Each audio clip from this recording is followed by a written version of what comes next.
Finance Director, Mr. Presley. Thank you, Mr. Council President. I was called by the Sheriff's Department today. The title for the property we purchased on Lake Road is ready for pickup. I will pick that up tomorrow, and we will have complete title and then be able to have occupancy for that building.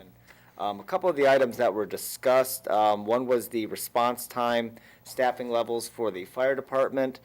There were several ideas brought forward, or suggested and discussed, such as raising the minimum staffing levels, doing a review of the EMS levy, looking at renovations to the current safety center, which was built in 1978, and the possibility of an annex or substation being added at some point in the future. It's important to note when discussing the staffing levels and response times, as the public may be aware, we are about to hire 2 new firefighter paramedics, and it is very important that we get those 2 on board and have a level of study and determination to see how they affect our staffing and our response times as we go forward studying this. So one of the other items that was discussed is the school resource officer agreement, and the committee voted that out, approving it 2-0. I'd like to ask that it be added for passage from City Council in 2 weeks. And Mr. O'Donnell, I'm sorry to put this on you here at the meeting, but because of the importance of this school resource officer position, I'd like to have Chief Streeter attend a work session next Monday before the CCM, or be given some extended time during the discussion on this item at the CCM to discuss what the school resource officer does and what the school resource officer doesn't do. An ordinance amending section 1070.02 of the codified ordinances to prohibit the use of tobacco in parks and declaring an emergency. Mr. Koss. Yeah, thank you, Mr. Council President. This is the second reading of this, and this and the next piece of legislation go hand in hand. I want to just read off some of the definitions that are involved with this, just in case there's any confusion in the public of what exactly we're talking about. In that section 667.01 of our codified ordinance, the term smoking means the combustion of tobacco, including cigarette tobacco, pipe tobacco, cigar tobacco, and all other types and forms of tobacco products.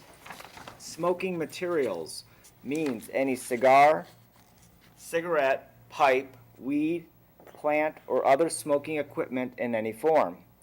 And here's the key term: tobacco means any lighted or unlighted cigarette, cigar, pipe, biddy, clove cigarette, electronic cigarette, and any other smoking product and spit tobacco, also known as smokeless dip, chew, and snuff in any form. I have had very positive reaction to this in the next piece of legislation. But like any piece of legislation, you'll always have a couple of people that will ask a question about it. So I wanted to just read off some information that I received this last week that I asked for from the Lorain County Board of Health. And this is not only from the Lorain County Board of Health, but the Surgeon General's department as well, too. Tobacco use is the largest preventable cause of death and disease in the United States. Each year, approximately 480,000 Americans die from tobacco-related illnesses. More than 16 million Americans suffer from at least one disease caused by smoking. Smoking-related illness in the United States costs more than $300 billion per year, including about $170 billion for direct medical care for adults and more than $156 billion in lost productivity. Youth learn from model behavior. Places that discourage or prohibit the use of tobacco model healthy behavior for youth. Secondhand smoke affects everyone in the environment. Exposure to secondhand smoke at moderate levels is hazardous to sensitive groups, and exposure to high levels is hazardous to all populations. Tobacco-free places can cut down on the amount of tobacco-related litter. Tobacco-related litter is a common pollutant to beaches and waterways, can be hazardous to children and wildlife in all environments, and causes hundreds of fires per year. And then I was asked the question of, are we including e-cigarettes in this? They're all natural. My first comment out of that was, well, if they are all natural, why is it against state law to sell them to anybody underneath 18 years old? that end of that conversation. The aerosol from e-cigarettes is still being researched. At this time, it is confirmed that the aerosol from e-cigarettes products contain nicotine and volatile organic compounds similar to those that are found in car exhaust and heavy metals. And that source is the Surgeon General of the United States. I also had one employee that contacted me and asked about why smokeless tobacco was being included in this. And after a lengthy and respectful conversation, after I explained to him the insurance benefits for the city and cited the numbers about loss, about what the costs are for potentially for employers and lost capability at your job, he understood the reasons that employees were being asked to abide by this and that smokeless tobacco was included. And I also mentioned to him that, could you imagine if we included all the smoking type of tobacco, but just simply excluded smokeless tobacco.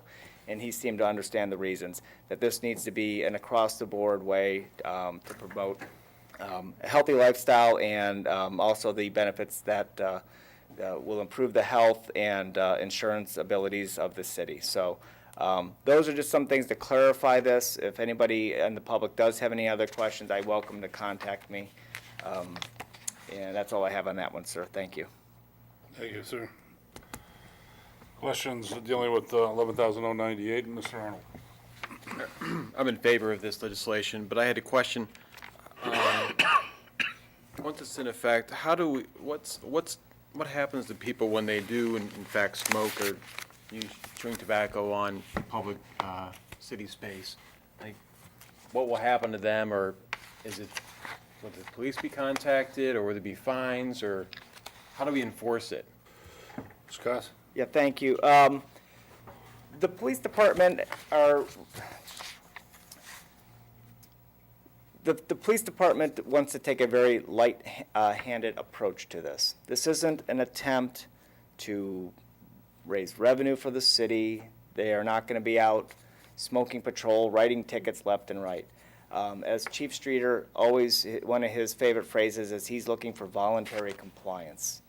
And what his officers are going to do is they are going to approach individuals that are smoking in these areas and ask them to put it out. Advise them of the new law and ask them to comply with the rule. And talking with Mr. Pinchek, he will do the same with his employees in our parks as well, too. If they see it, they're going to simply approach the person and ask them to put them out.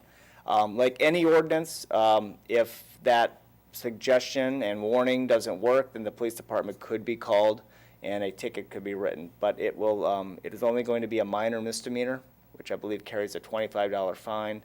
So it's a very light punishment, but there is that mechanism there that if somebody does not voluntarily comply, there is a mechanism to write a ticket. Okay, thank you. Mrs. Campbell? And for those watching and for myself who I'm not that familiar with, the term vaping is, that is an e-cigarette? Yes. So there is no vaping? No vaping. No vaping,